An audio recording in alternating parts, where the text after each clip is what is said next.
Hello, hello, testing. Okay, magandang gabi sa bawat isa.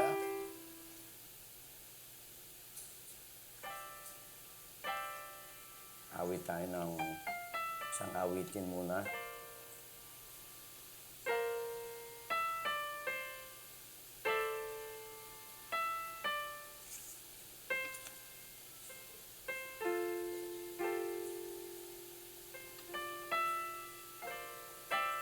Okay, sige tayo tumayo. Awitin natin yung The Lily of the Valley, number 447. I have found a friend in Jesus. He's everything to me.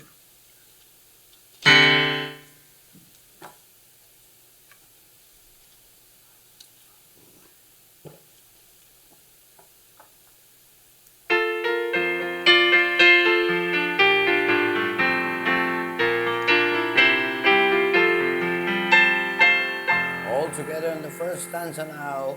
I have found a friend in Jesus. Everything. He's the fairest of 10,000 to my soul. The lily of the valley, in him alone I see. All I need to cleanse and make me fully whole. In sorrow he's my comfort, in trouble he's my strength. He tells me that care on him to roll.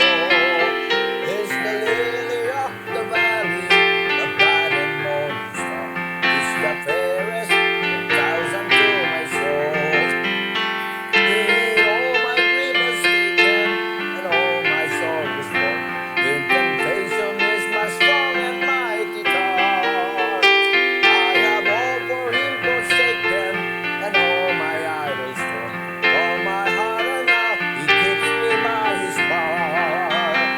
Though all the world forsake me, and Satan tempt me sore, through Jesus I shall safely reach the goal. He's the lily of the valley, the bright and morning star. He's the fairest of 10,000. On the last stanza now. He will never, never leave me, nor yet forsake me. While I live by faith and do his blessed will. Ah, how all of fight about me, have nothing now to fear. This manna, my hungry soul shall feed. Then sweeping up to glory, I'll see his blessed face, where her rivers of delight shall ever roll. He's the lily of the valley, the bright and morning star. He's the fairest 10,000 to my soul. Amen, Brother John. Open us in a word of prayer.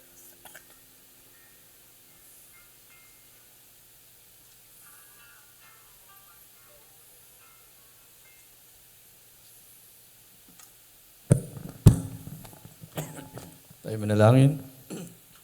Panginoon, dakilang Diyos, salamat po Panginoon sa oras na ito na kami, Panginoon, ay nagkatipon upang Panginoon ay mag-aral, Panginoon, ng mga salita, isang malalim na pagkaunawa, dakilang Diyos. At ang aming pandalangin ay buksan mo ang aming ang isipan, dakilang Diyos, bigyan mo kami ng karunungan upang ang bawat ituturo, Panginoon, ay aming tumimo sa aming isipan. Ito ay maging sandalan namin, Panginoon. Ito ay maging saligan ng aming pananampalataya na aming paninindigan, tatayuan, dakilang Diyos. At lahat ng bagay na aming matutunan, Panginoon, ay magiging kapakipakinabang, Panginoon, sa aming buhay, pananampalataya, dakilang Diyos. Lord, dalangin ko po, Panginoon, ang inyong panguna, pagkilos, at dalangin ko rin po, Panginoon, ang bawat isa na naghahanda o marahil na sa daan, ay patuloy mo silang ingatan at makapunta sa lugar na ito upang makabahagi namin at sama-sama kami, Panginoon, na magkaroon ng pag-aaral sa iyong mga salita. Isang malalim na pag-aaral, Panginoon, na maraming salamat po, dakilang Diyos. Sa inyo po ang papuri at pasasalamat. Lahat ito aming dalangin, papuri at pasasalamat sa pangalan ni Kristo Jesus. Amen. Amen. Pwede nang upo, bawat isa, to paalala yung mga napag-aralan na natin, yung solitariness of God. Ibig sabihin, in the eternal past, ang Diyos ay nag-iisa lang. In the beginning, God. Subalit, nung nagkaroon na ng time, kasama yung nagdalang na ang Diyos, ibig sabihin, kahit wala ikaw, wala ako, God being alone ay is still God. At nasa Kanya lahat ang kaluwalhatian. Subalit, nais niyang ipamalas yung Kanyang kapangyarihan, kaya siya ay naglalang at upang ito yung manifestation ito ng Kanyang kaluwalhatian. Ikaw, ako, at ang lahat ng creation ng Diyos. Sumunod na pinag-aralan natin is about the decrees of God o yung Kanyang layunin o yung Kanyang mga utos o yung Kanyang pasya. Subalit ngayong gabi ay ang titignan naman natin is about the knowledge of God. Yung kaalaman ng Diyos. Sa ating lesson, makikita nyo dyan, God is omniscient. When we say omniscient, alam niya lahat. Walang bagay na hindi niya alam. Lahat ay alam niya. Kaya He knows everything. Everything possible,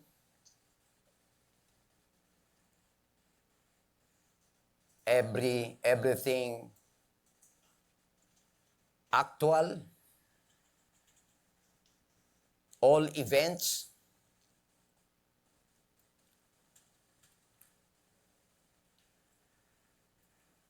all creatures,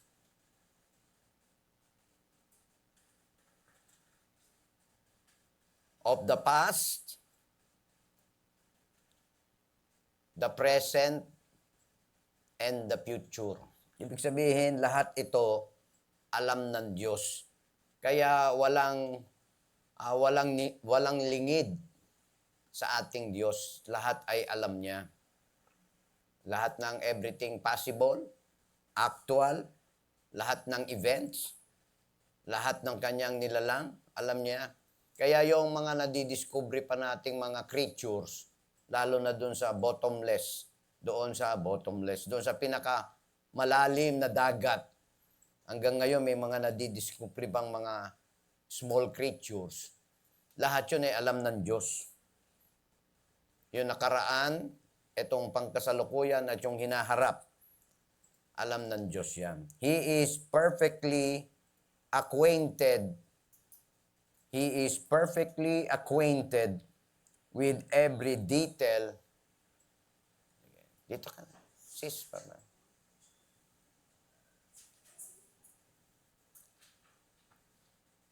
Acquainted, ang sabi niya dyan, perfectly acquainted with every detail,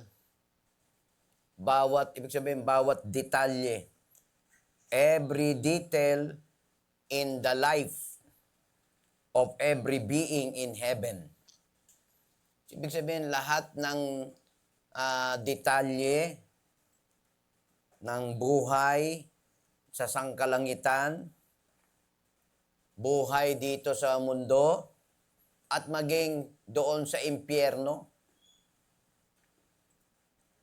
Sabi nga dyan sa Daniel 2:22, He knoweth what is in the darkness. So, ibig sabihin lahat yan ay alam ng Diyos. Nothing escapes His notice. Walang mga bagay na lumagpas sa Kanya na hindi niya alam. Kaya minsan tayo na dahil sa limitasyon ng ating isip, minsan na ilalagay natin ang Diyos sa ating isip. At sinasabi natin baka yun hindi alam ng Diyos. Walang bagay na hindi alam ng Diyos. Amen? Bakit natin tinitignan at pinag-aaralan to? Upang lalo tayo magkaroon ng malalim na, hindi lang malalim, kung hindi mataas na pagtingin sa ating Diyos. Maraming tao ay mababa yung kanilang pagtingin sa ating Diyos. So, nothing escapes His notice. Nothing can be hidden from Him. Walang bagay na pwede nating maitago at sabihin natin, ito, hindi to alam ng Diyos. Amen? Yung laman ng isip natin ngayon, alam ng Diyos yan. Amen? Kaya walang bagay na pwede nating itago na hindi niya alam. Nothing is forgotten by Him. Kaya nga lagi natin kino-quote sa mga mananampalataya na nagpapagamit sa Panginoon, lagi natin sinasabi, your labor is not in vain in the Lord. Amen? Lahat ng pinaggagawa natin o ginagawa natin o gagawin pa natin para sa Panginoon, yan ay alam niya. Well, may we say with the psalmists, such knowledge is too wonderful for me. It is high. Sabi niya dyan, I cannot attain unto it. Nandito na si Dora. Dalang backpack. Si Dora, kasi ano pala yan Teddy bear? Si koala pala yan. Hello? Oh, bless Lolo. Lolo? Bless Lolo. Dali. Bless Lolo. Oh, ingat yan, ingat. Dali, dali. Dali. Oh. Bless Lolo. Oh, bless Lolo. Oh, bless Lola. Doon, punta ron.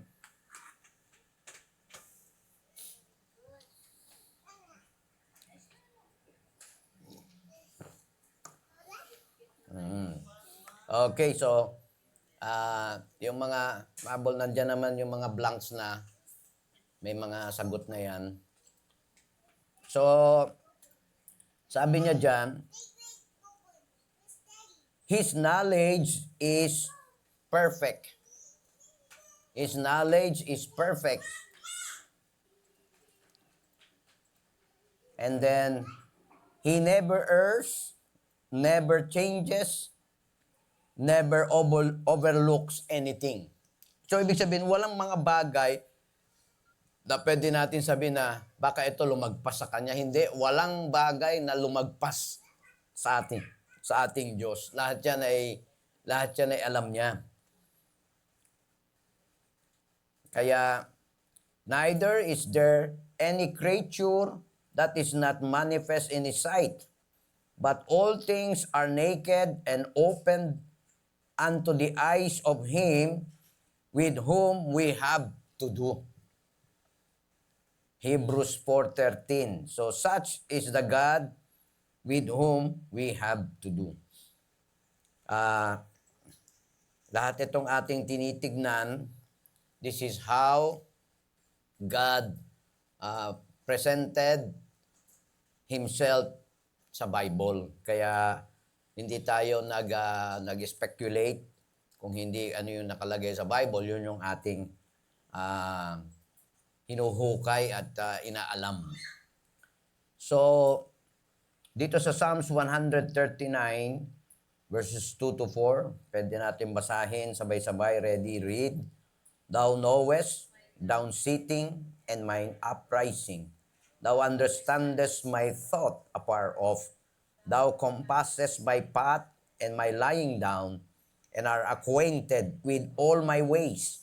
For there is not a word in my tongue, but lo, O Lord, Thou knowest it altogether. Tingnan mo. Kaya minsan, di ba, yung mga magulang, pag kinakausap yung kanilang mga anak, mabulong-bulong. Ano yung binubulong-bulong mo dyan? Minsan hindi maintindihan ng magulang. Pero kung ano yung binubulong natin, malinaw yon sa ating Diyos. Alam niya yon. Amen? Amen? Okay. Amen na. So, what a wondrous being is the God of Scripture. Each of His glorious attributes should render Him honorable in our esteem. itong pinapag-aralan natin upang lalo natin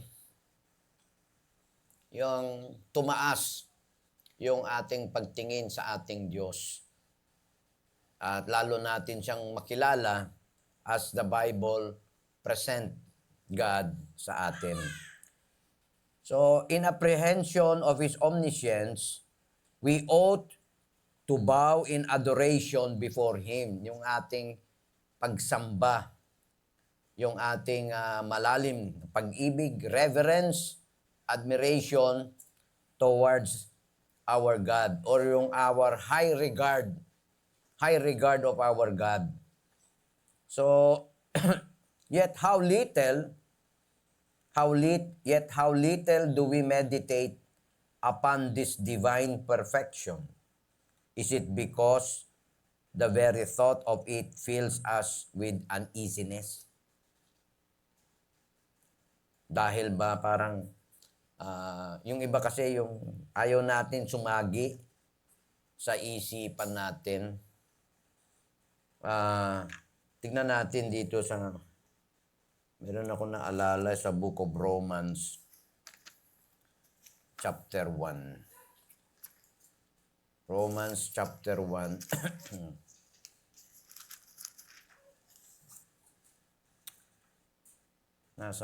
Teka.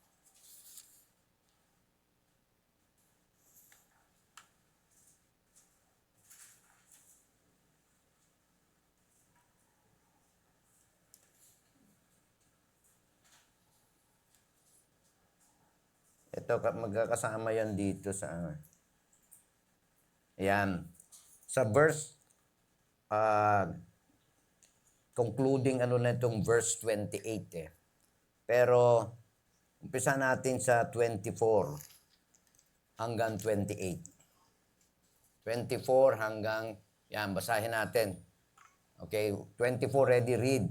Wherefore God also gave them up to uncleanness through the lust of their own hearts, to dishonor their own bodies between themselves, who changed the truth of God into a lie, and worship and serve the creature more than the Creator, who is blessed forever. Amen. For this cause God gave them up unto vile affections, for even their women did change the natural use into that which is against nature. And likewise also the men, leaving the natural use of the woman, burn in their lust one toward another, men with men, working that which is unseemly, and receiving in themselves that recompense of their error which was meet. And even as they did not like to retain God in their knowledge, God gave them over to a reprobate mind to do those things which are not convenient. Yung mga tao yan, tignan nyo yung mga naglabasan na yan ng mga sa mga nasa LGBTQ community.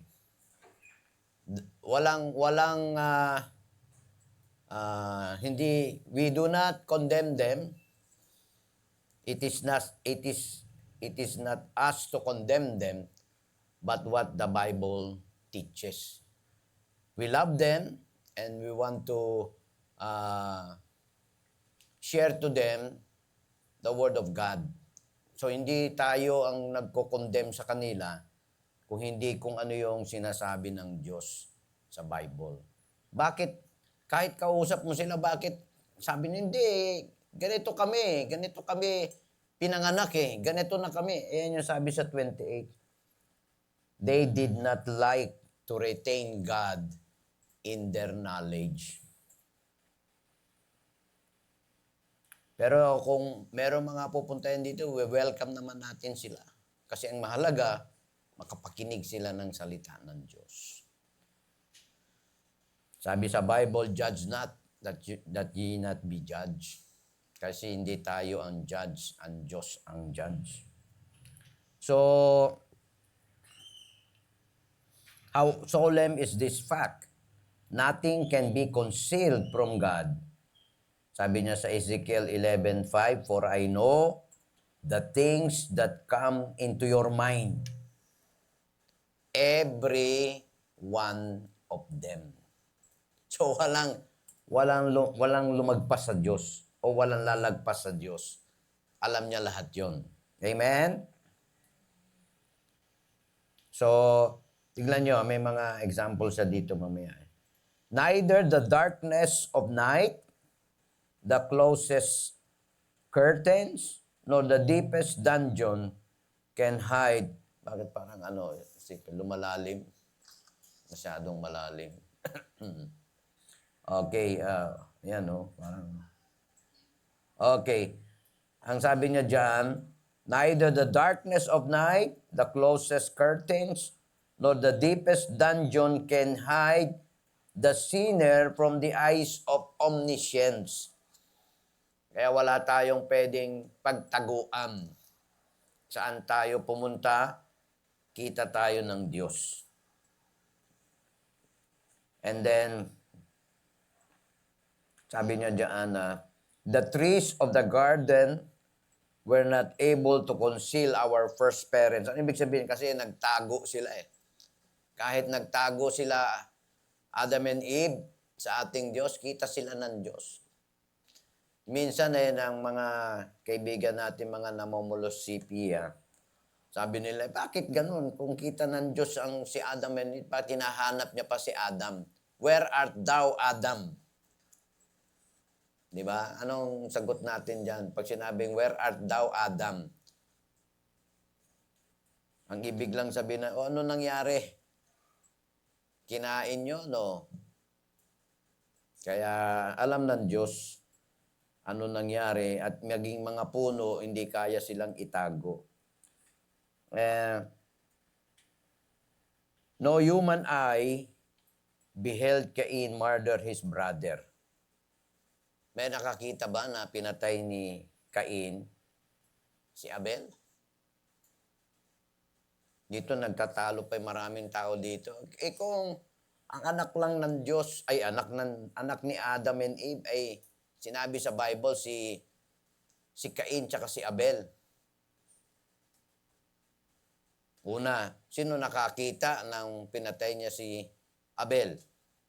At paano dumami ang mga tao?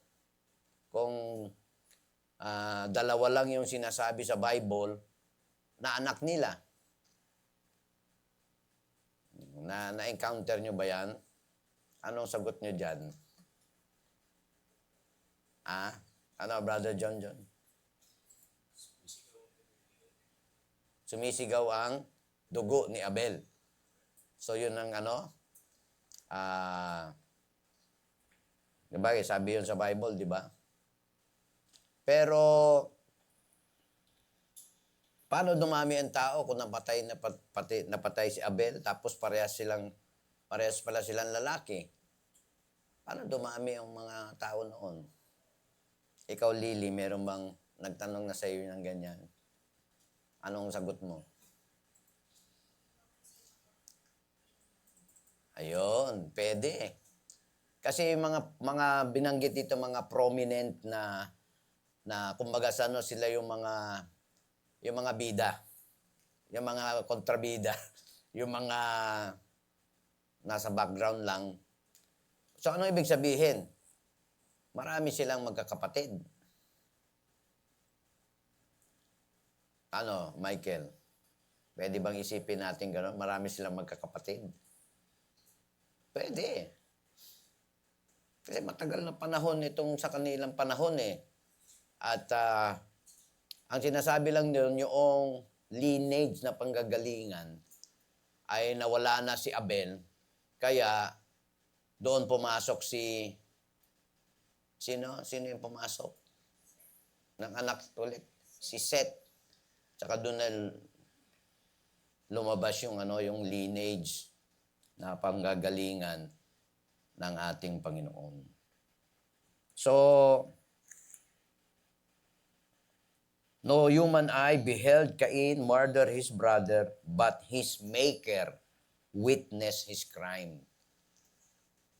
Nakita ng Diyos o kita ng Diyos yung ginawa ni Cain, his maker. And then, naalala nyo yung, ito, si Sarah. Sarah might laugh derisively in the seclusion of her tent, yet Jehovah heard it. Di ba, minsan nakakagulat yan? Yung might laugh derisively, yung derisively, medyo anong salita dito eh. Sabi niya, panunuya. Bakit ganun sa tingin nyo? Bakit ganun bakit napatawa si Sarah? Parang panunuya yung kanyang pagtatawa. Alam ng mga nanay yan eh. Ano na?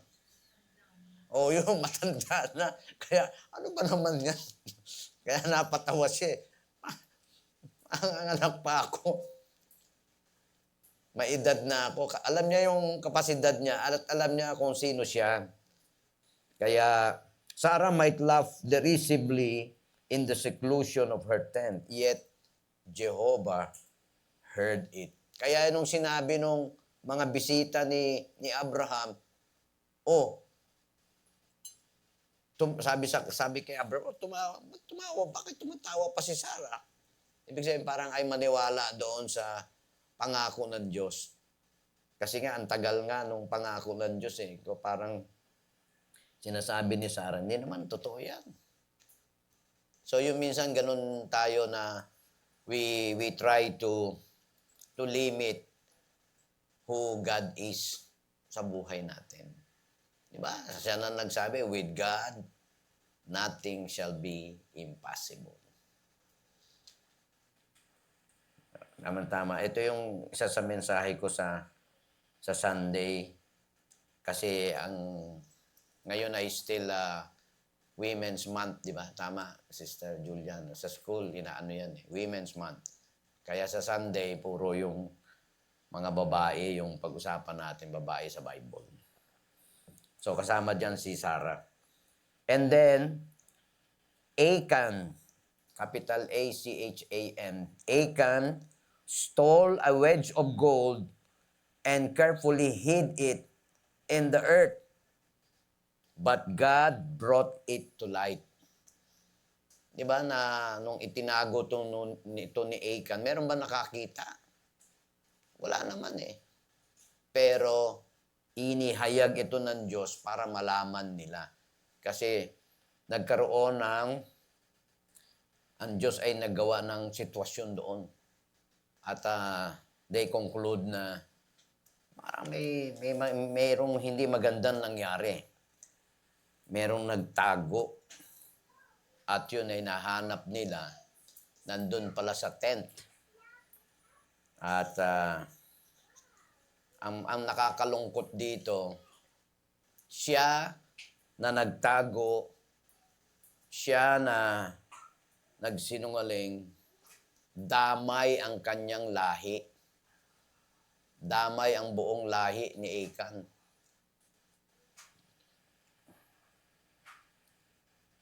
Si David. David took great pains to cover up his wickedness. But the all-seeing God sent one of his servants to say to him, "Thou art the man." Gulat si David eh. Akala niya naitago niya yung kasalanang ginawa niya. Biro mo, siya ang nagpapatay kay Uriah. Kasi una, pinatawag niya pa si Uriah eh. At pagkatapos ay nilasing pa. Para lang, uwi ka doon sa inyo.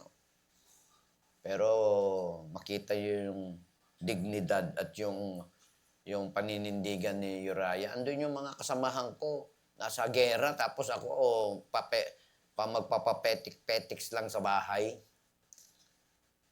So, hindi siya umuwi. Doon pa nga siya natulog sa mga kasama ng mga gwardya. Kaya nagdesisyon na si David. May ginawang sulat. Ito, dalhin mo kay sino ba? Joab. yung kanilang commander-in-chief na nandun sa labanan. Yung pala nakalagay dun sa sulat, si Uriah ilagay mo dyan sa pinakaharap. At nilagay si Uriah dun sa harap. At kaya lumaban siya valiantly. Pero dahil lang siya yung kasama dun sa mga nasa harap, kasama siya sa mga namatay. So, naitago ni David. Akala niya na itago nga niya. Pero andun ang prophet ng Diyos, si Nathan. At ang sabi ni Nathan, "Thou art the man." To writer and reader also is said, "Be sure your sin will find you out." Kaya pag meron tayong mga itinatago, walang nakakakita, akala natin tayo lang, ihahayag yan ng Diyos. Men would strip deity of his omniscience if they could. Yun ang ano ng tao kasi nga 'di ba? Ang likas ng tao ay makasarili. Ang likas ng tao ay puro pakabig sa kanya. Kaya men would strip deity of his omniscience if they could. What a proof that the carnal mind is enmity against God. Sabi sa Romans 8:7. The wicked do as naturally hate this divine perfection as much as they are naturally compelled to acknowledge it. Kaya pasalamat tayo na nagsasabing anak ng Diyos,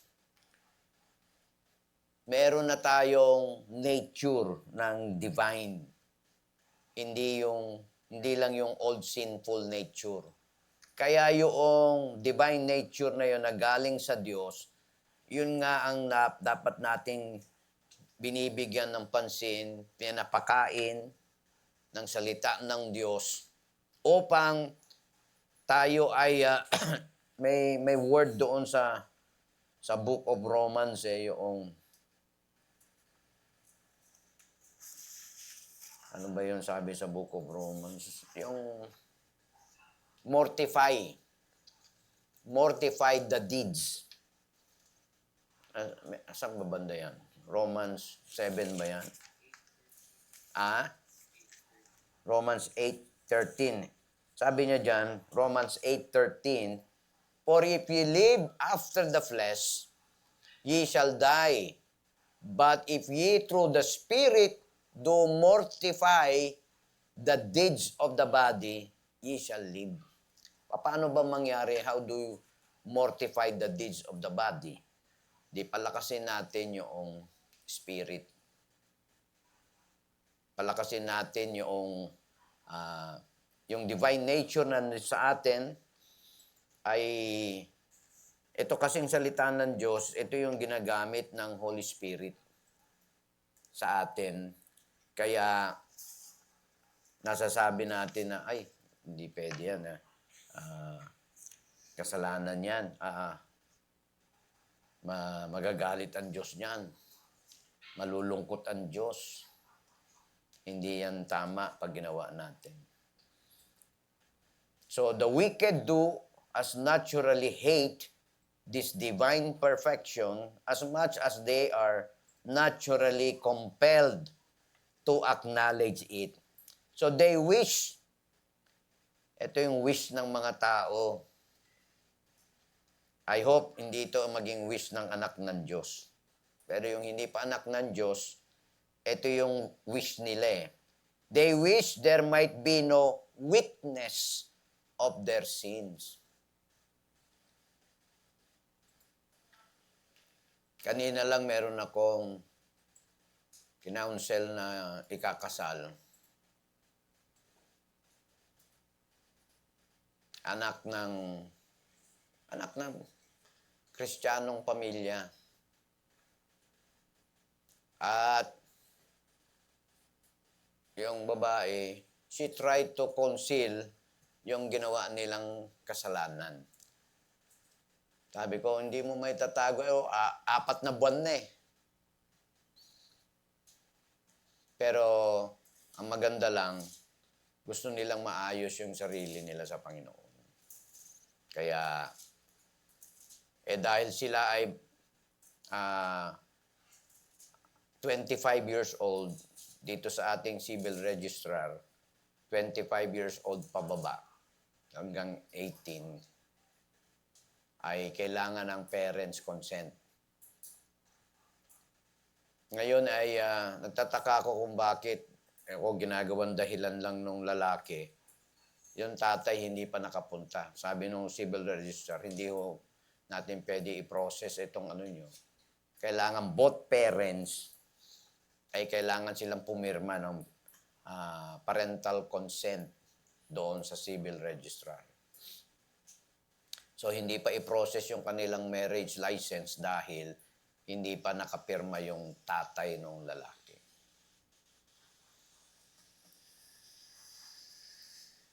So, ganun. Ikaw, Sister Iris, ilang taong ka na? Ha? 26? O, hindi mo na kailangan ng parents' consent. Mag-asawa ka na. Madali na kayong kumuha ng marriage license.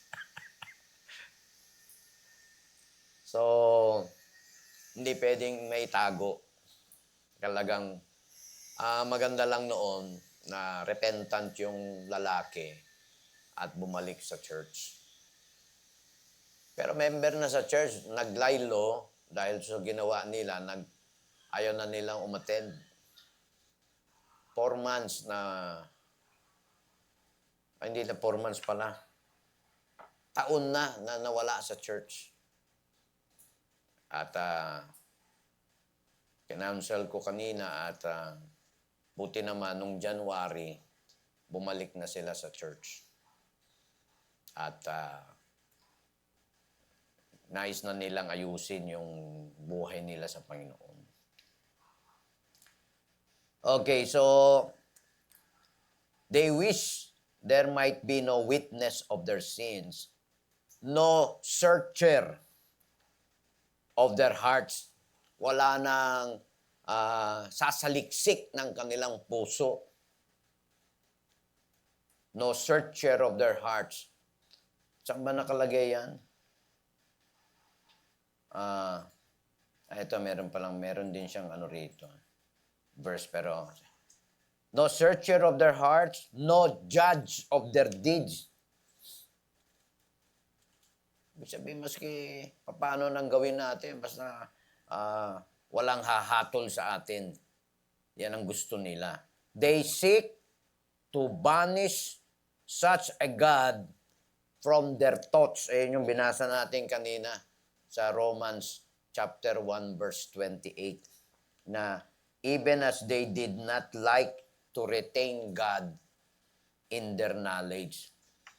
So, they seek to banish such a God from their thoughts. No? Ang hirap nito, no? Yung alisin mo sa isip mo ang Diyos. Kaya yung iba akala nila na alis talaga. Sa isip nila ang Diyos. Kaya kung ano na yung gustong gawin nila, gagawin nila.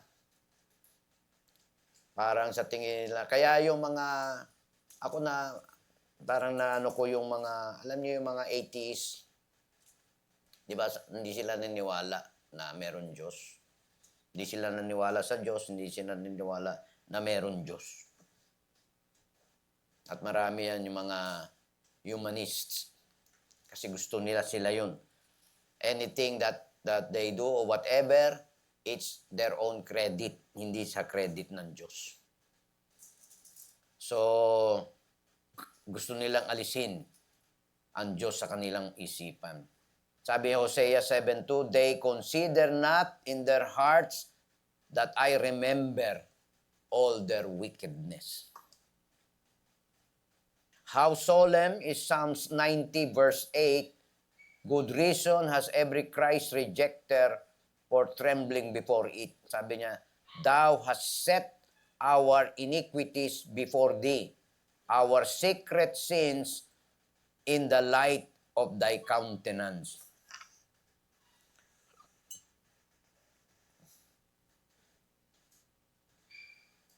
Sama natin pala sa live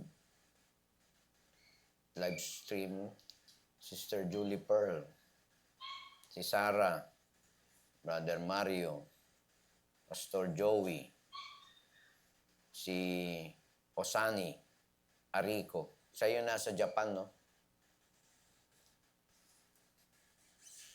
Okay, bumati si Brother Mario. Good evening po. Okay, so sabi niya dyan, but to the believer, ito atin ng mga mananampalataya. Yung kanina, yan yung mga unsaved, wala pa sa Panginoon. Yan ang kanilang kaisipan. But to the believer, the fact of God's omniscience is a truth fraught with much comfort.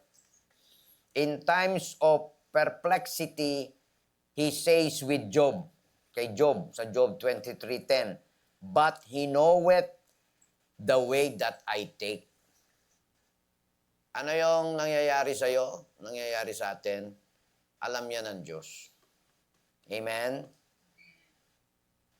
It may be profoundly mysterious to me, quite incomprehensible to my friends, but He knoweth.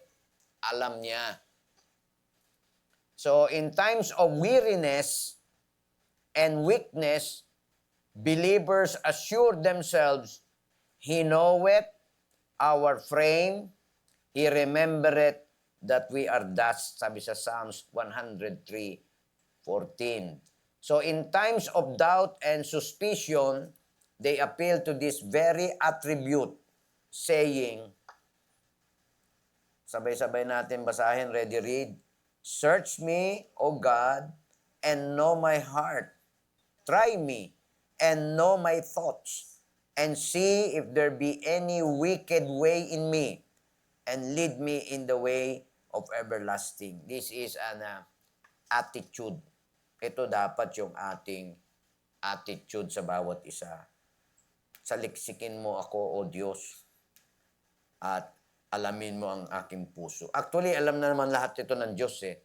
Pero as an attitude of a submissive and humble na anak ng Diyos, this is the words that we utter before God. So in times of sad failure, when our actions have belied our hearts, when our deeds have repudiated our devotion, and the searching questions comes to us, kagaya sabi ni Peter, "Lovest thou me?" Bakit kaya nasasabi ito ng tao? Mahal mo ba ako talaga, O Diyos? Sa palagay niyo, bakit ito nasasabi ng tao? Ano bang meron doon sa tao na yon o sa anak ng Diyos na yon? Bakit nasasabi niya ito? Lovest thou me? As Peter did, Lord, thou knowest all things. Thou knowest that I love thee. Alam mo naman ang lahat. Sa palagay niyo, bakit nababanggit o pwedeng sabihin ito ng isang anak ng Diyos? Sa tingin mo? Bakit ito na itatanong ng isang mananampalataya? Sige, sinong magsasagot? Ano to? Parang classroom ito, hindi...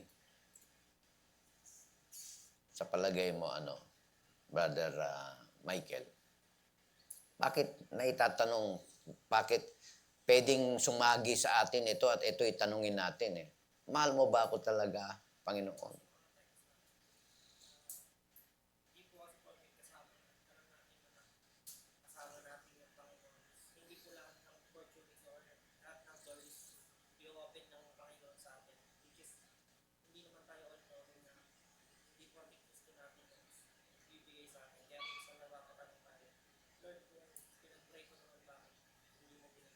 Oo. Kaya ang conclusion, mahal mo ba ako, Panginoon?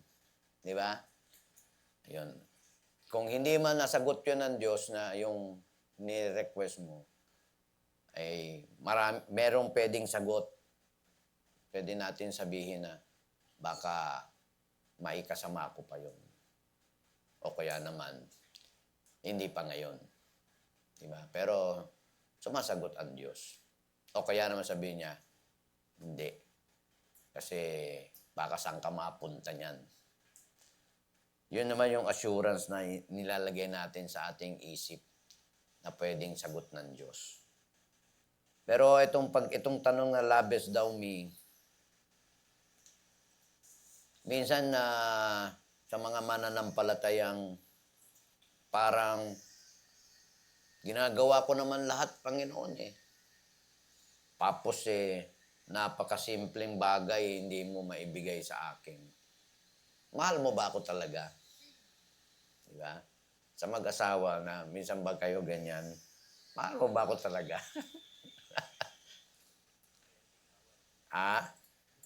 Ano na? Away. Ang ending away. Pero sa ating Diyos, alam niya lahat. Kaya, here is encouragement to prayer. There is no cause to fear that the petitions of the righteous will not be heard, or that their tears will escape the notice of God, since He knows the thoughts and intents of the heart. Kaya, ito lang ating tandaan, walang bagay na lalagpas sa Diyos na hindi niya alam. Walang surprise sa Diyos na pwedeng sabihin, parang, bakit nangyari yun? Hindi naman yung kasama sa plano ko Kasi pag yun ang nailalagay natin sa isip natin, kasi limitado tayo. Pero kung ano yung gusto ng Diyos mangyari, meron din siyang paraan para mangyari yung mangyayari na yun. Na nandun lahat sa Kanya yun, sa Kanyang plano. So, walang bagay na surprise sa ating Diyos.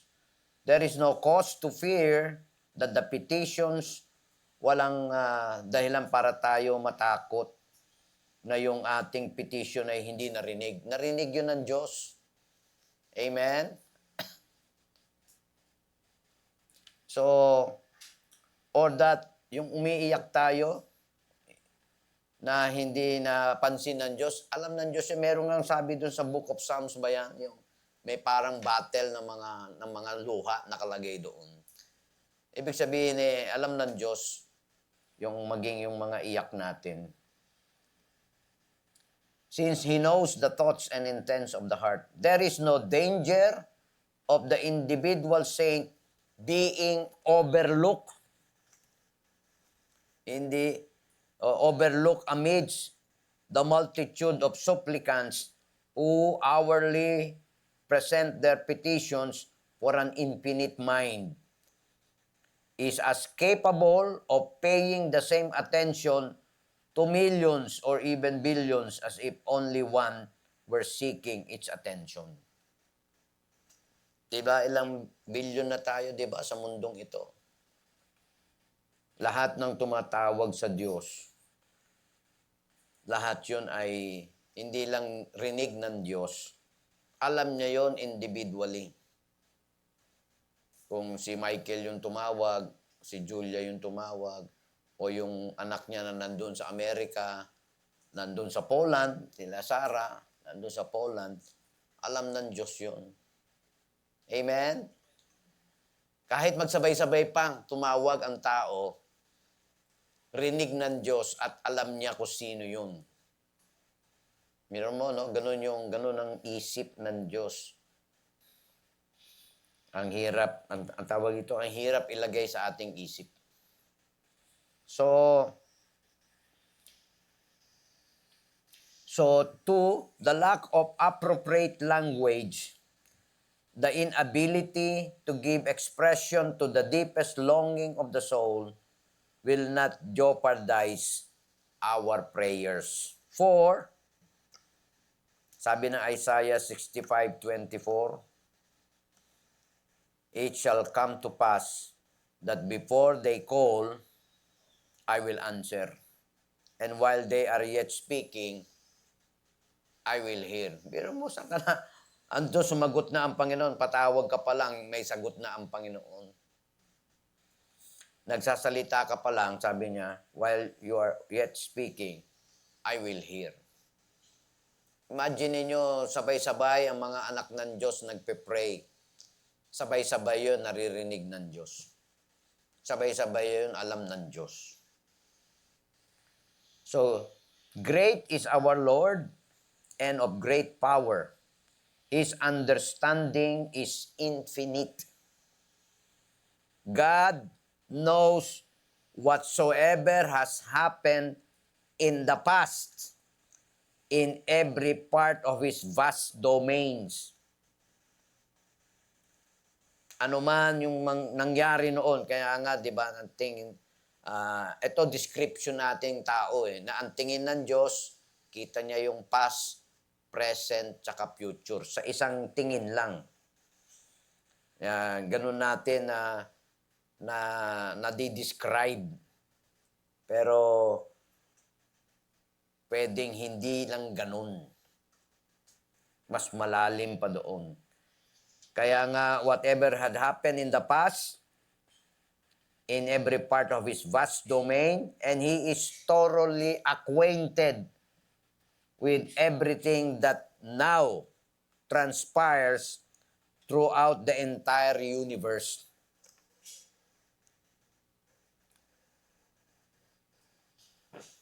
But He also is perfectly cognizant with every event. From the least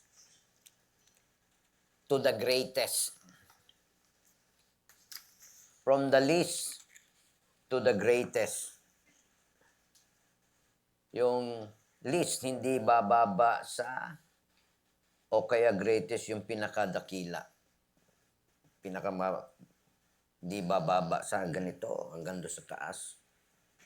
That will happen in ages to come. God's knowledge of the future is as complete as His knowledge of the past and the present. Because the future depends entirely upon Himself. Amen? Were it in any wise possible for something to occur apart from either the direct agency or permission of God, then that something would be independent of Him, and He would at once cease to be supreme. Kung meron man na something would be independent of Him, and He would at once cease to be supreme, yung supreme, yung pinakamataas. Now, the divine knowledge of the future is not a mere abstraction, but something inseparably connected with and accompanied by His purpose. Kaya walang bagay na lalagpas o hindi mangyari na hindi ayon sa Kanyang layunin. Amen?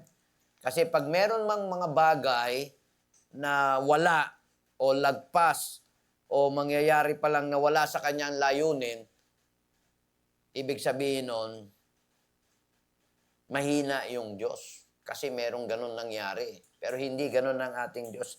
Dahil pinag-usapan nga natin the knowledge of God. Alam niya yon. Sa tingin lang natin parang baka hindi alam ng Diyos, hindi. Alam ng Diyos yun. Amen?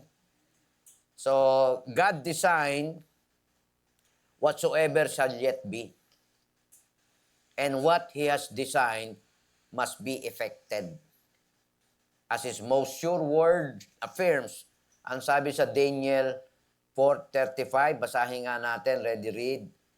He do it in the army of heaven and among the inhabitants of the earth, and none can stay His hand.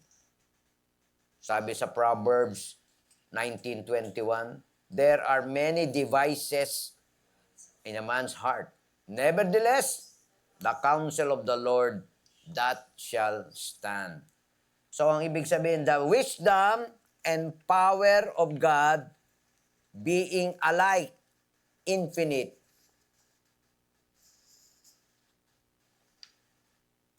The accomplishment of whatever He had purpose is absolutely guaranteed. It is no more possible for the divine counsels to fail. Walang pagkakataon na anuman yung nasa layunin o plano o ninanais ng Diyos na mag-fail.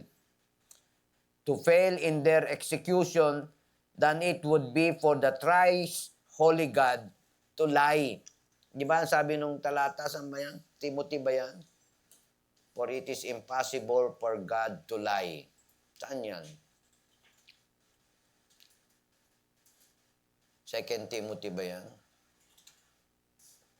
1 Timothy. Hebrews ba yan? Sige nga, yan mo nga dyan. Hebrews ba yan? Ayun, Titus 1.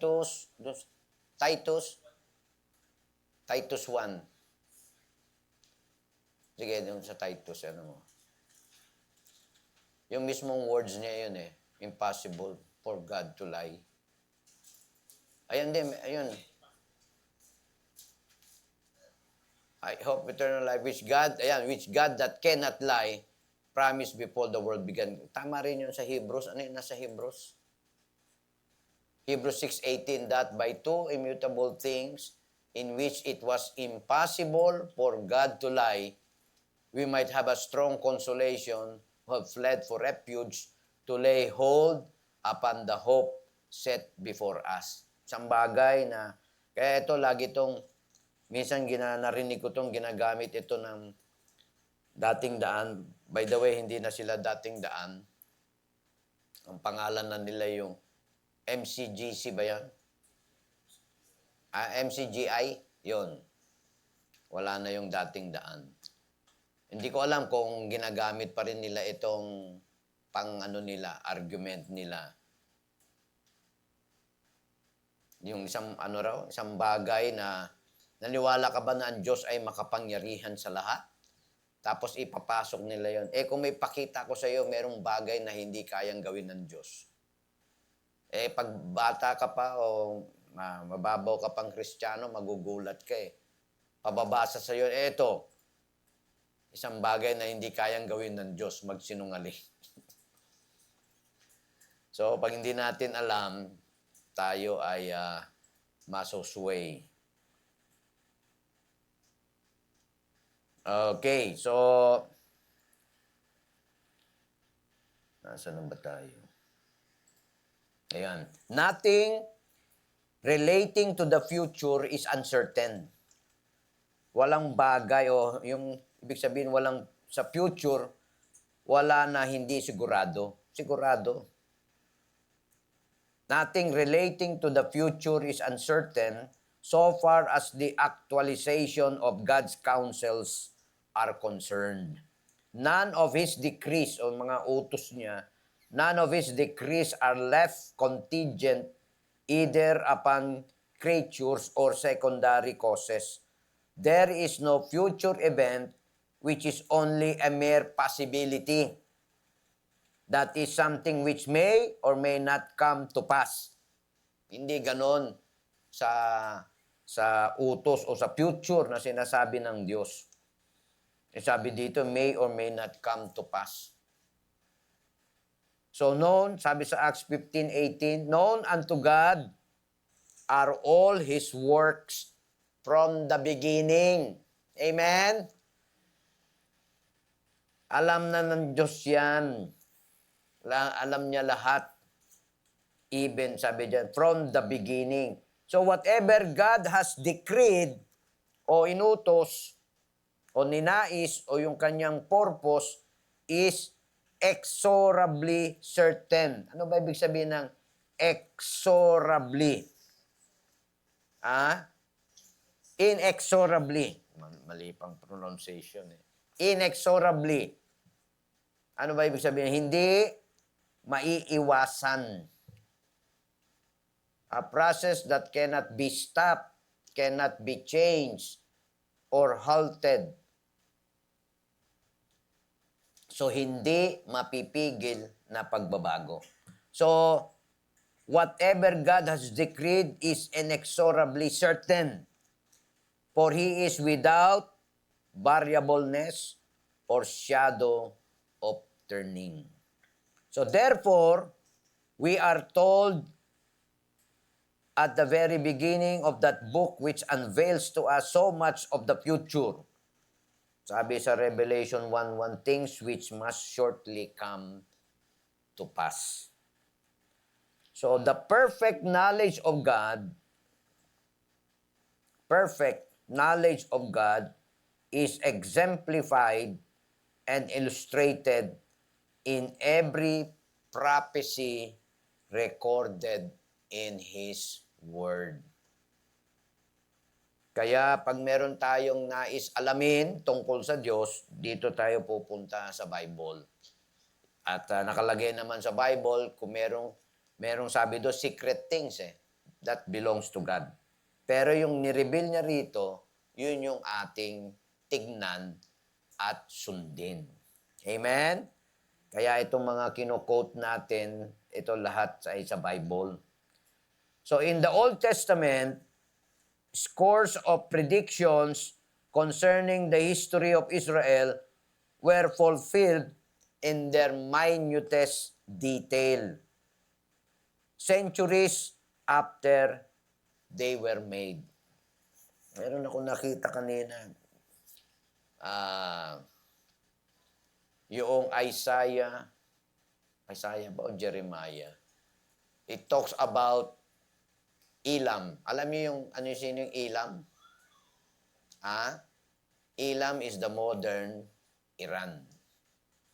Sinasabi doon yung conflict na nangyayari. Pero that was written many years ago.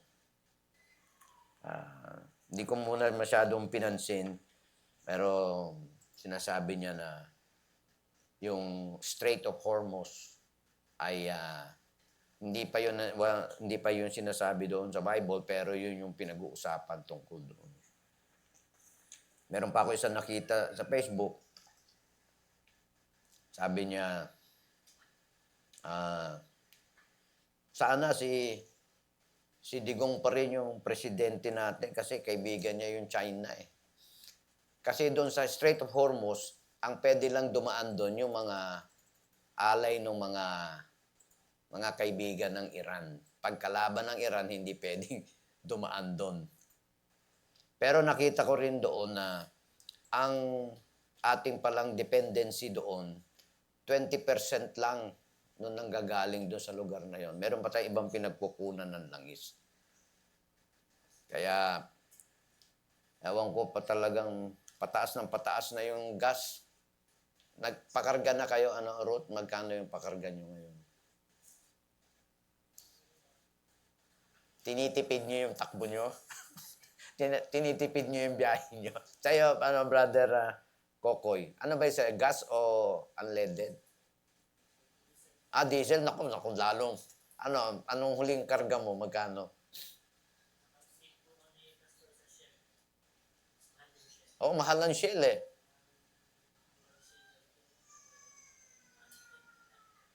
Biro mo, 110.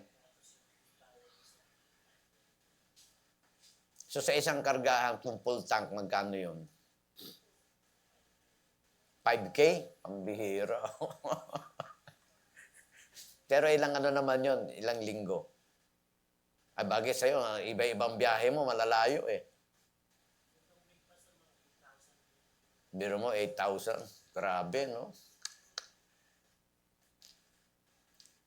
Dapat nandun tayo sa China. Mura daw ang gas dun sa China.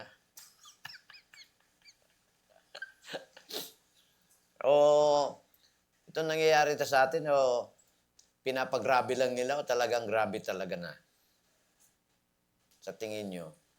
Kasi hanggang ngayon, ayaw pa bawasin nyo, excise tax, tsaka VAT. Pag yun ay natanggal, malaking baba. Bababa siya. O biro mo yun, pag naalis yun, ang nakakapagtaka, bakit ayaw pang anuhan ng ating presidente? Presidente ba ang kailangan yan o ipapasok pa sa Congress para... Na-approve na ba? O yung VAT hindi? Yung excise tax lang? Biro mo yun, no? Tapos nagalit pa yung mga jeepney driver. Binitin pa yung kanilang piso na nga lang daw binitin pa. Hindi pa in-approve. Tapos yung sabi ni Congressman Leandro sa Manila lang daw yun. Paano yung sa probinsya na mga yung ayuda. Dito lang daw sa Metro Manila. Pero sa probinsya wala daw yun. So bagay, pag inisip mo yan, basta ating tandaan, we are living under God's economy. Amen? Amen? Kung wala kang pera, sapat, wala Hindi ka maghahanap. Kung anong meron ka, yun lang. So, scores more foretold the earthly career of Christ, and they, too, were accomplished literally and perfectly. Such prophecies could only have been given by one who knew the end from the beginning. Who knew the end from the beginning. Whose knowledge rested upon the unconditional certainty of the accomplishment of everything foretold. So in like manner, both Old and New Testaments contain many other announcements yet future. They too must be fulfilled. So whatever prophecy na binanggit ay lahat yun ay matutupad because they were foretold by Him who decreed them. Siya na nag-utos. Siya na nagsabi, hindi pwedeng hindi mangyayari. It's just a matter of time kailan siya mangyayari. Amen? So walang nangyayari ngayon na hindi alam ng Diyos. Walang nangyayari ngayon na nasupresa ang Diyos. Hindi. Lahat yun alam ng Diyos. It should, however, be pointed out that neither God's knowledge nor His cognition of the future, considered simply in themselves, are causative. Nothing has ever come to pass or ever will merely because God knew it. The cause of all things is the will of God. Kalooban ng Diyos. The man who really believes the scriptures knows beforehand that the seasons will continue to follow each other with unfailing regularity to the end of earth's history. Yet, His knowledge is not the cause of their succession. So God's knowledge does not arise from things because they are or will be, but because He has ordained them to be. Hindi ibig sabihin hindi alam yung ibig sabihin na hindi yan alam ng Diyos dahil sa mga sunod-sunod na mga nangyayari tsaka lang nalalaman. Hindi, beforehand alam na yan, just He already ordained them to be. God knew and foretold the crucifixion of His Son many hundreds of years before He became incarnate. Bago pa nagkatawan tao ang Panginoon, sinabi na sa Bible na the Lord Jesus Christ will be crucified. And this because in the divine purpose, He was a lamb, kaya nga sinabi dyan a lamb slain from the foundation of the world. Hence, we read of His being delivered by the determinate counsel and for knowledge of God. Biro mo, no? Kaya nga, Lamb is slain from the foundation of the world. So, a word or two of application. The infinite knowledge of God should fill us with amazement, paghanga, pagkamangha, panggigilalas, o gilalas, wonder. Kaya natin to tinitignan para lalong tumaas yung pagtingin natin sa ating Diyos. Sa unbeliever, given na maliit talaga ang tingin nila sa ating Diyos. Yung iba nga, di ba, gusto nilang kalimutan sa kanilang kaisipan ang tungkol sa Diyos. Hindi yan dapat sa isang anak ng Diyos. Amen? Amen? Nandito nga, nanahan sa atin ang Holy Spirit eh. Siya na nagtuturo, siya, ang Holy Spirit na nagpapakilala sa ating Diyos. Kaya, ang ibig sabihin nito sa ating mga mananampalataya, tayo dapat ay lumalago sa pagkaalam patungkol sa Diyos. Amen? Hindi yung nanatili tayong kilala lang natin siyang tagapagligtas, kilala natin siyang Panginoon, maliban doon ano pang pagkakilala natin sa Kanya. Ito, ang ating Diyos is an all-knowing God. Amen? So, the infinite knowledge of God ought to fill us with holy awe, A-W-E. Paghanga, respect, reverent respect. So, nothing we do, say, or even think escapes the knowledge of Him with whom we have to do. Sabi sa Proverbs 15:3, the eyes of the Lord are in every place, beholding the evil and the good. So what a curve this would be to us if we meditate upon it more frequently.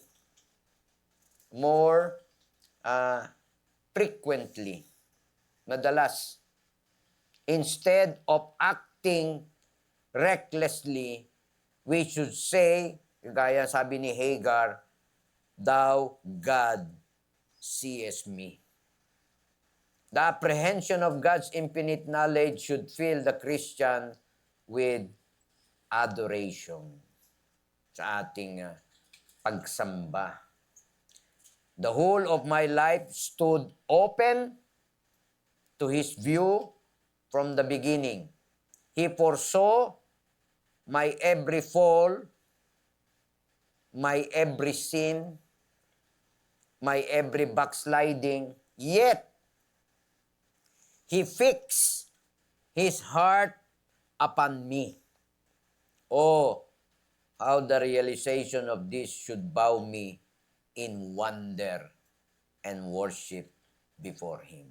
Alam ng Diyos, kita ng Diyos yung bawat pagbagsak natin, kita ng Diyos yung bawat nagagawa nating kasalanan, kita ng Diyos maging yung ating pagbabackslide. Pero, yet, sabi niya dyan, He fixed His heart upon me. Kaya nakakatuwa yung, alam niyo ba yung, di ba, kaya natin sinasabi, the prodigal son. Di ba na, kung magasano, malayo na siya eh. Ginasta niya na lahat yung kanyang kayamanan binigay na pamana niya sa kanyang tatay. At kung saan-saan na siya, di ba? Pero nakakatuwa doon yung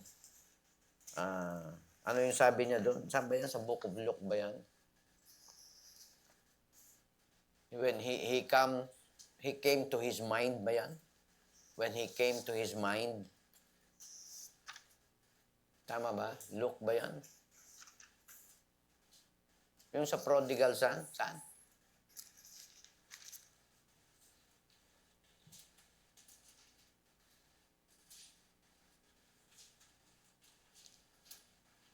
Tumakbo siya. Ang tatay niya tumakbo rin. Di ba may kanta yan, When God Runs? Kaya lang hindi, ano yun eh, yung kanta na yun.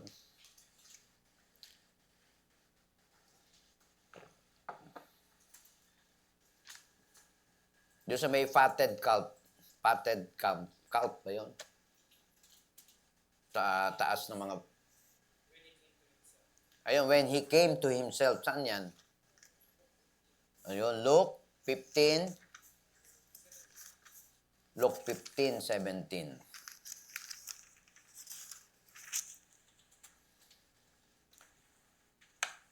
Parable of the lost son. Sabi niya dyan, umpisa natin sa 14. And when he had spent all, there arose a mighty famine in that land. Parang istorya rin ni Naomi, tsaka ni Elimelech. And he began to be in want. And he went and joined himself to a citizen of that country. Sumali na siya doon o nagpalit ng citizenship. Pilipino, naging Amerikano na. And he sent him into his fields to feed swine. And he would fain have filled his belly with the husk that the swine did eat. And no man gave unto him. And when he came to himself, he said, How many hired servants of my fathers have bread enough and to spare, and I perish with hunger? Sino naglagay sa isip niya yan? Ang Diyos din yan. When he came to himself. Sabi niya, I will arise and go to my father and will say unto him, Father, I have sinned against heaven and before thee. Nag-rehearse na siya eh. Anong sasabihin niya pagdating niya sa kanyang tatay? Ibig sabihin, firm na siya na babalik, hindi yung urong sulong. Pero maging rin tayo, sensitive doon sa mga kapatiran na matagal na wala, tapos bumalik. Huwag nyo naman sabihin, ano yung sinasabi ng iba? Oh, bakit ngayon ka lang? Ang tagal mo nawala dito. Saan ka ba nagpunta? Okay, sige. Any question? Ano pa tayo, no? 8:18. Meron bang may tanong? Huwag naman magtanong ng mahirap, ha? Baka hindi ko masagot yan. Pag hindi ko kaya sagutin yan, tawagin ko si Brother John para sumagot. Tanong, meron tanong tungkol sa knowledge of God. Lily, tanong mo. Yung gusto mong tanungin. Ha? Walang maisip. Alam nga ng Diyos yung isip mo eh. Sino may tanong? Si Sir Carol.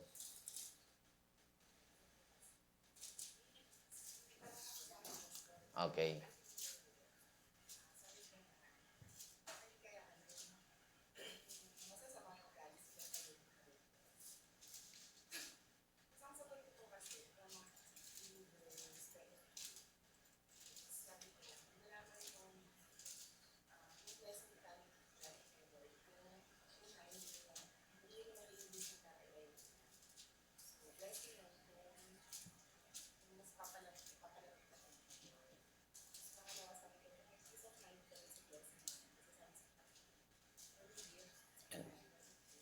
is from God. Oo.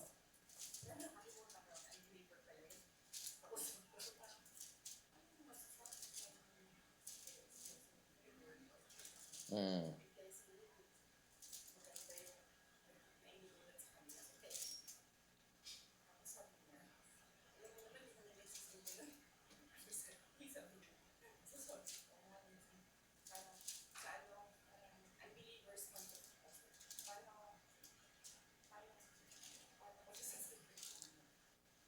Actually, yun nga minsan we are tend to answer yung mga nagtatanong sa atin.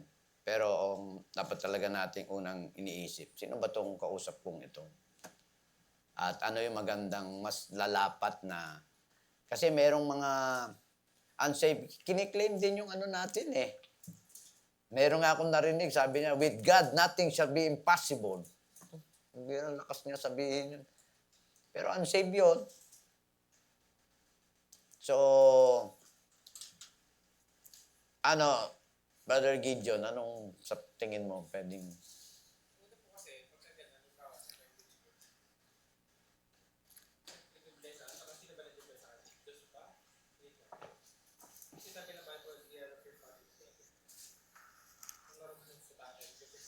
Oo.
Oh, mag-mic daw, sabi ni Sarah para naririnig, oh. Pwede din po silang mag-mic.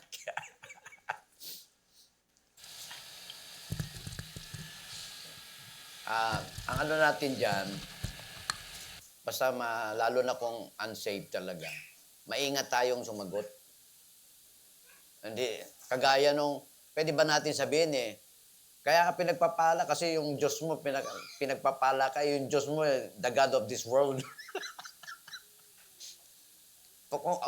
kung how we witness, ay ganun din yung ating tenor pag sila'y kinakausap natin.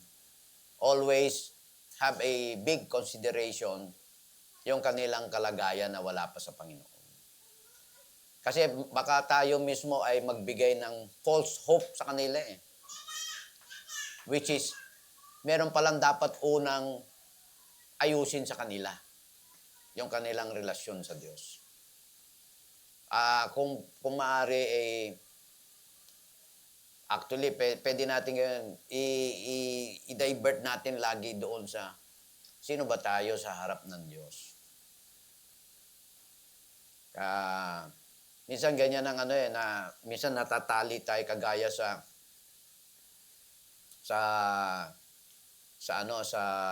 flag racing. Yung mga kasama ko talagang pag nagsalita eh, parang pinapamper lahat yung nakikinig eh. Parang okay naman pala tayo, parang ganun ang pakiramdam ng mga nakikinig.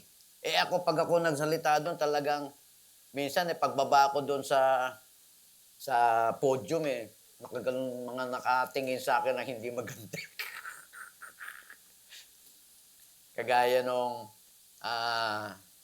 yung pagkakilala natin patungkol sa Diyos. So, let's make always have a big consideration kung sino yung kausap natin. Tignan mo nga dito sa ating pinag-aralan, yung kaisipan ng mga unsaved. Gusto nga nilang alisin ang Diyos sa isip nila eh.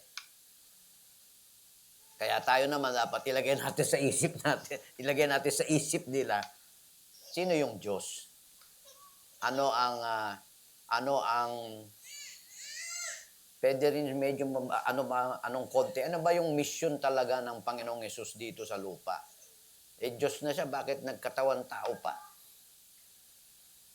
Pero kaya ganun ang tanong sa iyo, Sister Carol, kasi nga pakiramdam. Kasi actually yan ang orientation sa atin eh. Yan, lalo dito sa Pilipinas, ang orientation, maging sa mga estudyante, o sino mga pupunta sa langit, taasan sila ng kamay. Bakit? Kasi anak ho kami ng Diyos eh. Ngayon, ipapaliwanag mo ngayon, sino ba yung anak ng Diyos, sino yung hindi. Yun yung false hope na orientation ng ating mga nagtuturo dito sa ating bansa, na lahat naman ay anak ng Diyos. Di ba? Sabi ko, lahat tayo anak ng Diyos. Ibig sabihin, kahit mga ganitong mga tao, akyat din sa langit. Ngayon, tignan natin, sino ba tayo sa harap ng Diyos? Yun. Sabi sa Romans 3:23, for all have sinned and come short of the glory of God. Dapat, laging yun ang ma-establish doon sa ating mga kausap. Pero pag sinabi mo yun, tayo. Minsan kasi merong iba, sabi dito, ikaw ay makasalanan. Naku, lalo ma-open sa iyo yun. Dapat lagi natin sinasabi. Sabi dito, tayo. Sabi ng Bible, tayo ay makasalanan. We always, ano bang tawag sa ganon? Inilalagay natin lagi, kasama tayo doon sa usapan. Hindi tayo labas. Pag nakipag-usap tayo na labas tayo sa usapan, parang sinasabi, bakit? Kayo lang bang Kayo lang ba ang ligtas? Parang sinasabi, nasa isip nila ba? Para kang perpekto, ako hindi. Okay. Sa susunod, Sarah, baka may tanong ka, i-post mo diyan.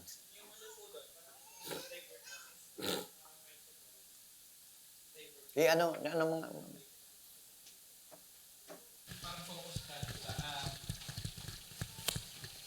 Oo, mayaman sila dito. Pero pag namatay sila, saan sila papunta? Yun yung magiging. Tapos magkakaroon na ng window for you to share the Word of God. So kasi ang Bible, yun nga, introduce mo Tama yan. na yung riches kasi, yung blessing, hindi lang siya material. Pwede na siya spiritual. Pwede na siyang introhan for salvation. Ayan yan, si Ruth. Ayan, para So kapag yung ano po, parang iniisip kasi natin, di ba, pag yun nga yung si Rachel. pag unbeliever, masasamang tao, mas parang binibless. Pero actually, hindi po bless yung word doon eh. Maaring ginamitan nila sa masamang paraan. Kaya sila nagkakaroon Gain. Oo, Hindi yung bless. ganon. So, pero ang ano po doon, pag ganun kasi, syempre, pansamantala lang. And then, wala ding happiness. Kasi, una-una, ay masamang paraan nila nakuha yung, or na-achieve yung ganong karangyaan sa buhay. So, yun po. Pwede din natin sabihin na yung mga ganong bagay ay maaring meron sila ngayon, pero yun nga, pansamantala lang na nakayamanan. Kaya lang, ang medyo, dyan, pwede nilang sabihin. Bakit? Kaya ako mayaman naging, tawag doon? Nakuha ko to sa magandang, nagpagal talaga ako. Nagsumikap ako. Di ba? Pwede naman, actually, pwede nila sabihin ganun eh. Ngayon, anong pwede natin sabihin? Pabalik pa rin yung maganda yung sabi ni Brother Gideon, yung makita nila, sino sila talaga sa harap ng Diyos. Sabihin natin, mag-gain natin yung lahat. Ang sabi doon sa Bible, what shall it profit a man if he shall gain the whole world and lose his own soul? Di ba? Kaya ibig sabihin nung kahit makuha nila lahat ng kayamanan, saan naman pupunta yung kaluluwa nila? Alam niyo ba kung bakit merong mga philanthropy? Merong mga nagtatayo ng foundation? Bakit? Kasi they think isa sa paraan yun na una, mabawasan yung kanilang kasalanan o kaya naman sa pagtulong nila, makita sila ng Diyos na, mabuting tao pala ito, sige, papasukin ko nga sa langit. So sabi, lagi kong tinuturo yan doon sa school hindi yung kabutihan natin ang magdadala sa atin sa langit. Siguraduhin mo si Kristo ay nasa iyo sapagkat siya ang magdadala sa iyo sa langit. Hindi yung kabutihan natin, yung pagtulong natin sa kapwa. Pero at the end, lagi ko sinasabi, mabuti maging mabuti. Mabuti tumulong sa kapwa. Maging reliyoso tsaka reliyosa. Pero hindi yun ang magdadala sa atin sa langit. Anong sabi ng John 14? John 14:6, anong sabi ng Panginoon? I am the way, the truth, and the life. No man cometh unto the Father but by me. Ibig sabihin, kasama si Kristo. Kung wala si Kristo sa kanila, hindi sa langit ang punta nila. Okay, any other question before we close? Ayan, sige, Brother John. Mike.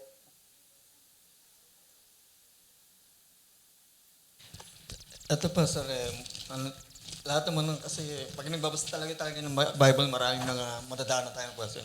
Oo. Ayaw ko nung mga pansinin sana to, dahil Saan yan? Saan? sa ang tanong ko lang dito sa verse, sa Genesis chapter 27. Genesis 27. Kasi bigyan sa verse 18. Itong time na to, yung narinig ni Rebecca na inutusan niya narinig niya si Isaac, na inutusan na si Esau na kumuha ng venison. Oo. Ang tanong dito sa verse 18, and he came unto his father and said, my father, and said, who am I? Who art thou, my son? And Jacob said unto his father, I am Esau, thy firstborn. Bagamat si Isaac. I have done according to as thou badest me. Arise, pray and sit at my bed. And Isaac said unto his son, Nawala yung how is it thou hast found it is so quickly, my son? Tinanong siya kung bakit ka mabilis nakuha yung nakakuha ng venison. Ang sagot pa niya, namatay yata yun. because the Lord thy God Namatay. brought it to me. Oo. Bakit tinulungan ka raw ng Diyos? Bakit ang tanong bakit tahimik ang Diyos dun sa bagay na sa ginawa nilang pagsisinungaling ng magkinanong? Actually, hindi tahimik ang Diyos diyan. Nasabi sa ibang mga talata na kasi sila rin ang ginawang example nasa New Testament ba yan? Jacob,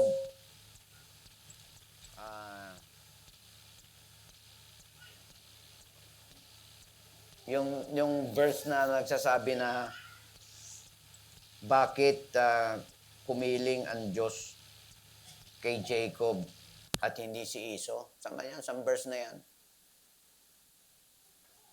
Pero kung specific yung sinasabi mo, because the Lord thy God brought it to me. Marahil sa impression natin, tahimik ang Diyos. Pero alam ng Diyos yan. Di ba? Katatapos lang natin yung about the knowledge of God.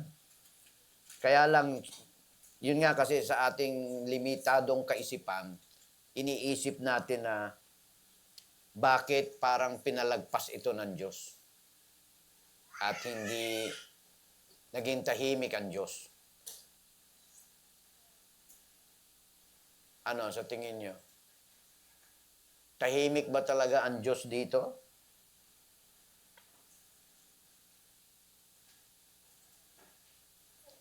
Ano? Ruth? Pabigay mo kay Ruth. Sige. Hanapin mo, merong pang verse tungkol sa kanilang dalawa rin yan Jacob tsaka si Esau. Saan yun? Yung sa Romans chapter 9 po. Romans 9. Verse 10 to 13. Tama po ba? Romans 9. 10 to 13. Okay, sige. Verse 11. Okay. Ito rin yung istorya nun. Sige. For the children being not yet born, neither having done any good or evil, that the purpose of God according to election might stand, not of works, but of him that calleth. It was said unto her, the elder shall serve the younger. As it is written, Jacob have I loved, but Esau have I hated. Di ba po, bago pa ipanganak sila Jacob at si Esau, sinabi na ng Panginoon na isa-serve ng panganay yung bunso. Hmm. Kaya hindi po takip mata ang Diyos nung panahon na yon. Lahat inalaw ng Panginoon. Kasi nga po, meron na siyang plano. Pero Tama yun. pero kagaya sa atin, hindi naman lahat ng ginagawa natin kabutihan. Merong mga nagagawa tayong mga kasalanan, pero may mga consequences po yun. Pero lahat yun, hawak ng Diyos. Dahil sa sovereignty ng Panginoon. Lahat, kagaya nung panahon po ni Joseph. Di ba kung tutuusin, wala namang kasalanan si Joseph. Pero bakit hinayaan ng Diyos na apihin siya ng mga kapatid niya na to the point pa na ibinenta siya. Pero ang purpose ng Panginoon, para ma-save yung bansang Israel. Kasi someday, magkakaroon ng famine. Si Joseph yung ginamit ng Panginoon para ma-save yung Israel. Okay. Ayun po. Tama, kasi parang sa una, pwede natin sabi, bakit parang tahimik ang Diyos doon sa bagay na yun? Doon kay Joseph, maging doon kay Jacob, tsaka kay Esau. Ano, may sagot ka? Rachel? Nasa prophecy din kasi yun. Saka nasa lineage kasi ni Jacob, manggagaling ang Panginoon. Hindi Okay, space. pwede rin natin idagdag na sagot yun.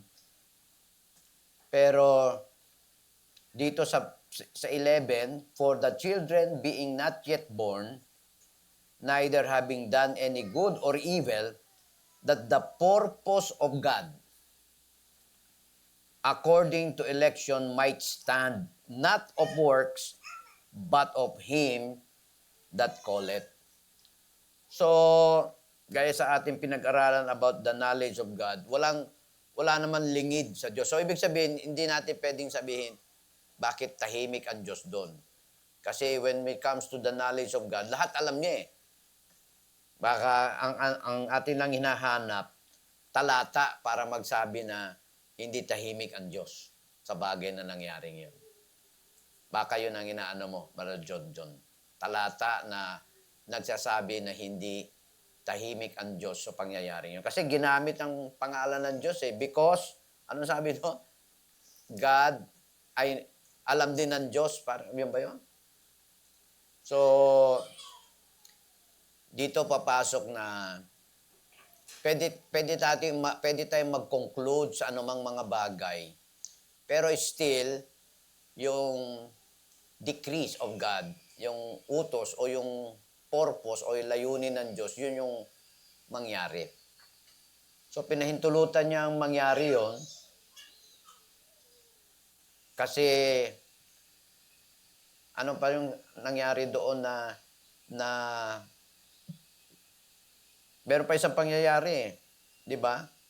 Alin ba nauna yung binenta niya na yung birthright niya? Bago ito. Nauna yon, di ba? O yun, o. Doon pa lang ano na yung, kumbaga sa nakikita lang natin na yung success yun ng pangyayari. Pero lahat yan tapos na yan sa Diyos. Kaya lang, iniisa-isa lang natin nakikita yung pagkasunod-sunod niya. So, hindi lingid sa Diyos yung nangyaring yun. Kasi minsan, pwede natin sabihin, consequence kasi yan kasi binenta niya yung birthright niya di ba? Pwede natin sabihin ganun Pero sa Diyos, tapos na lahat yun. Isa-isa lang nating nabasa pagkasunod-sunod niya. Okay. Mayroon ka bang sagot? Baka may sagot si Sarah. Ito, may sagot dito. Proverbs chapter. At ayan, Mike. Malakas naman, boss. Hindi, ayan o. Sa Proverbs chapter. Ayan naman yung camera. Lights, camera. Action. Teka, yan. Mantay mo yung camera. Marap sa'yo. Ayan.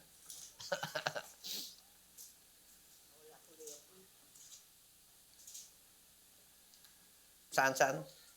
Proverbs? 16, verse 2. Proverbs 16:2. All the ways of a man are clean in his own eyes, but the Lord weigheth the spirits. The Lord hath made all things for himself, yea, even the wicked for the day of evil. Yan. Okay. Yan. Pwede sagot din yan. Kaya lahat po, ang Panginoon din ang may may kagaganapan para lang makita natin kung gaano siya kadakila. Siya ang may purpose ng Yung isunod mo yung verse, Stephen, verse 4 and 5 ba yun? And 6? Ano yung 5? Everyone Everyone that is proud in heart is an abomination to the Lord. Though hand join in hand, he shall not be unpunished. by mercy and truth, iniquity. Ayun. Dispersion by the fear of the Lord, men depart from it. Okay. Meron pang question? So, susunod naman. Halika.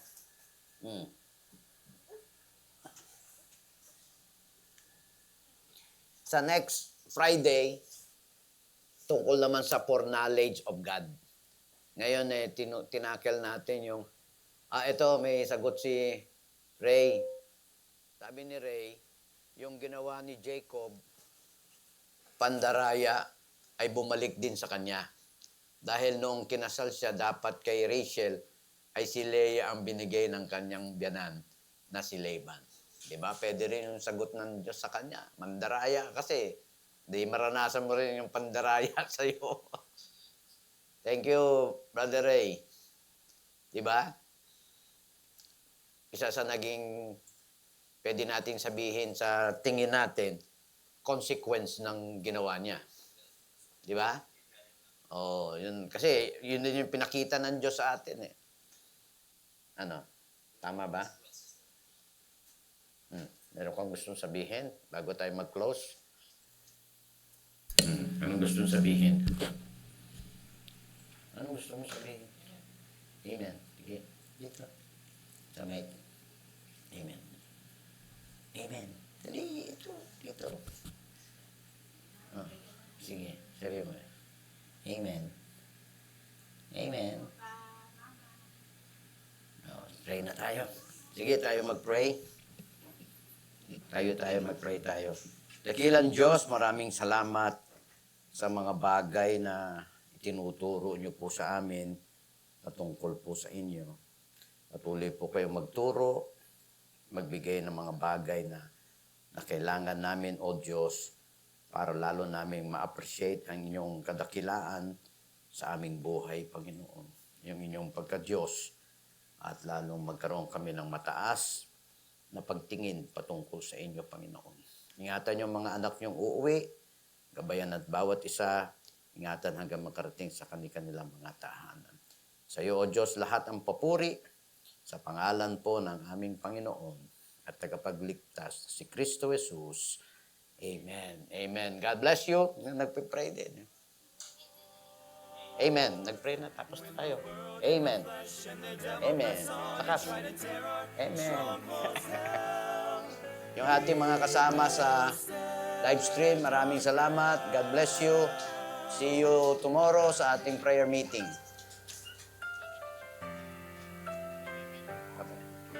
Despite what the non-believers say, our God has never Okay, see you tomorrow sa ating prayer meeting still at 4 means p.m. everything it says. It's now and forever the same. The world may think that they have won this fight, but there are some who can still be found, who will Sige, never ingat. give in and will never give up. We will stand our ground. There are things we won't give over. There are things worth fighting for. The book and the blood and the cross. One faith, one way, one Lord. When the world and the flesh and the devil press on and try to tear our strongholds down, we will stand our ground. give over. There are things worth fighting for. The book and the blood and the rugged cross. One faith, one way, one Lord. When the world and the flesh and the devil press on and try to tear our strongholds down, we will stand our ground. When the world and the flesh and the devil press on and try to tear our strongholds down,